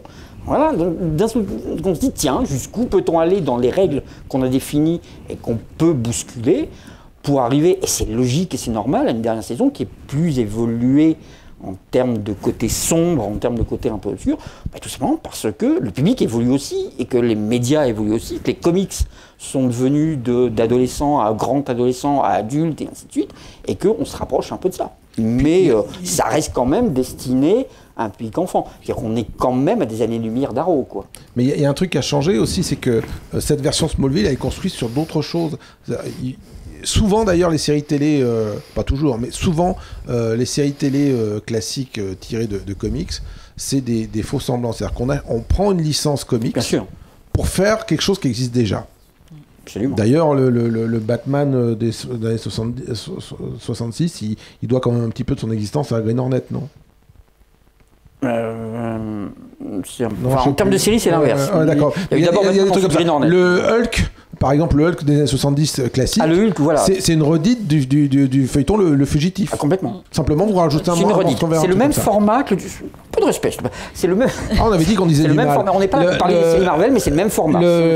C'est intelligent. Avant Smallville, il y a eu une série qui a duré 1 ou 2 saisons, je sais plus, qui est très mauvaise aussi, hein, si on doit, voilà, qui s'appelle Roswell.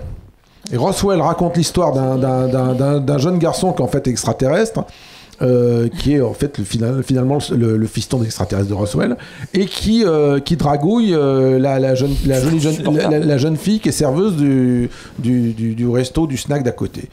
Ils font, donc Roswell c'est le nom d'une ville, eux ils font Smallville. Ils récupèrent cette idée qui existe dans la BD de Superman, de Clark Kent, qui est descendant extraterrestre. Et on en arrive à cette situation qui n'existait pas du tout dans la BD, où comme par hasard, d'un seul coup, Lana Lang dit « Tiens, je vais devenir serveuse au snack du coin ». Donc ils ont complètement cloné Roswell, mais attention, on n'a pas copié, puisque Smallville, Superman, tout ça, ça existait avant. Et vous avez toujours vous avez souvent des trucs comme ça. Donc ça, c'est le démarrage. Et en fait, qu'est-ce qui se passe c'est un genre, c'est la série pour ados. Qu'est-ce qui se passe en cours de route? Effectivement, au début, on sort le monstre de la semaine, mais à chaque fois, c'est des trucs un peu, voilà. Mais il n'y a pas de, pratiquement pas de mention de super-héros, de choses comme ça. Sur les dernières saisons, vous multipliez les mentions de super-héros. Il y a un Green Arrow qui est pratiquement un guest star permanent, je crois, sur les 2 dernières saisons. Vous avez Blue Beetle, vous avez Booster Gold, vous avez une espèce d'embryon de la Justice League, vous avez la Justice Society, vous avez la Légion des super-héros. Il y a un guest star tiré des comics pratiquement par numéro. Et pourquoi qu'est-ce qui s'est passé entre-temps? C'est qu'on finit Smallville, je crois, vers 2011, 2012, un truc comme ça.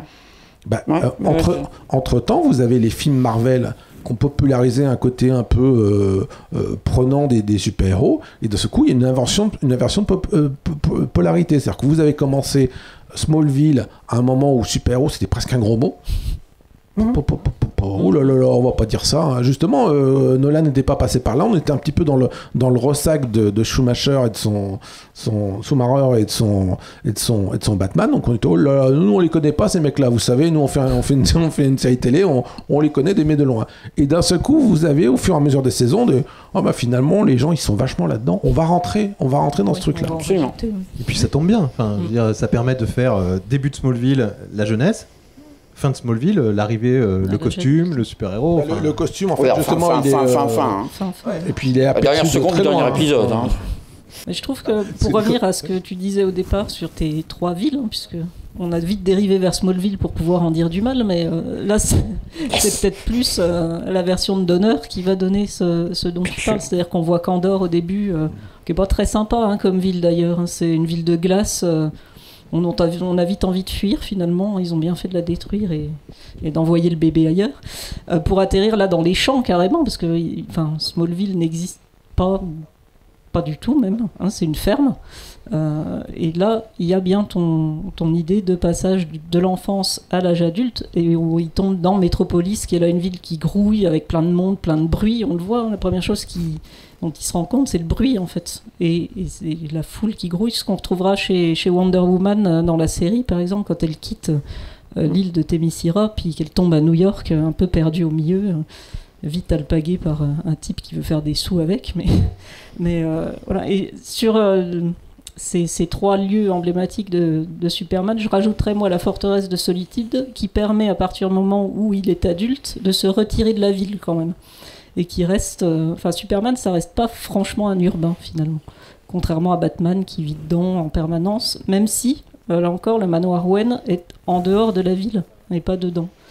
Et, voilà, pour moi, c'est plus que Smallville. Ton analogie de départ, c'est le film de Donner qui la montre bien, à mon avis. Et le film de Donner a été, là aussi, la première tentative et réussite sérieuse à faire un Superman, un blockbuster, grand public, pas ridicule, passionnant, captivant pour tout le monde, etc.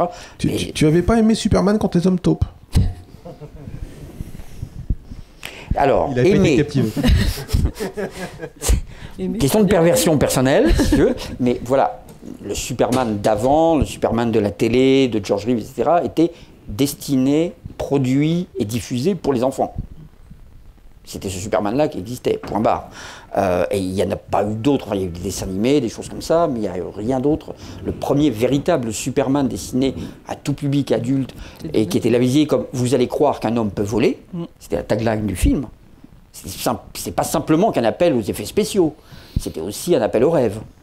Vous allez enfin croire à Superman. Ça ne va pas être simplement un personnage de comics pour quand vous étiez petit.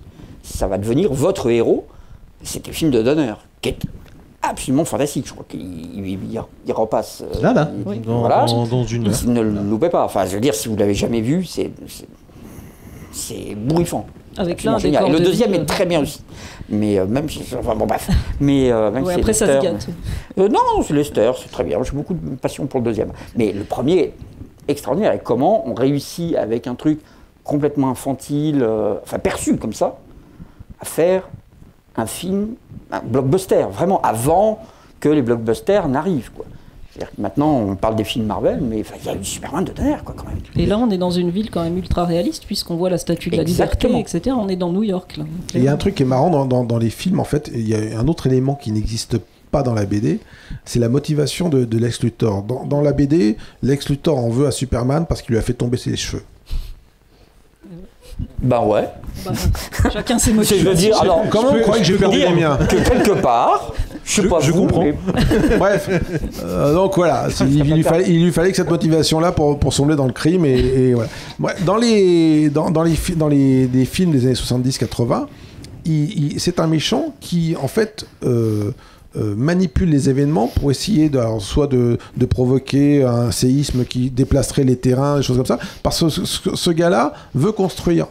Son idée, c'est d'acquérir des terrains pour les valoriser et faire construire à prix d'or des bâtiments sur ces trucs-là. Donc il veut agrandir la ville. C'est un truc qu'on retrouve un petit peu... Trump, quoi. Ça, aussi. Mais il veut agrandir la ville avec... on retrouve aussi ça dans le Superman de Bryan Singer, où là, carrément, Lex Luthor veut carrément créer une sorte de nouveau continent à base de kryptonite, mais toujours pour faire des terrains où on peut construire. On a le méchant qui, finalement, représente un urbanisme fou. Bien, donc on va arrêter là cette table ronde parce qu'on resterait bien encore 1 heure, mais malheureusement ou heureusement, parce qu'il y a quand même un film qui passe après. On va conclure ici. Je vous rappelle les œuvres de nos invités. Je vais commencer par Alain Carazé, Les Nouveaux Feuilletonistes aux éditions Fantasque.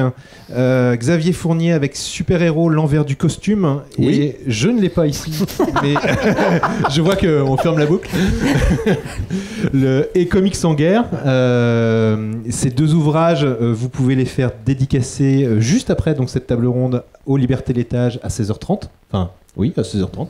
Je regarde l'heure. Et donc je vous rappelle Sonia, donc ses chroniques sur Comics Have the Power et sur le site lescomics.fr. Il ne me reste plus qu'à vous souhaiter une bonne fin de journée et puis à une prochaine fois. L'année prochaine, nous serons de retour au Festival Travelling pour cette fois-ci toujours étudier les super-héros et l'espace urbain, mais du point de vue du grand concurrent de DC Comics, évidemment Marvel.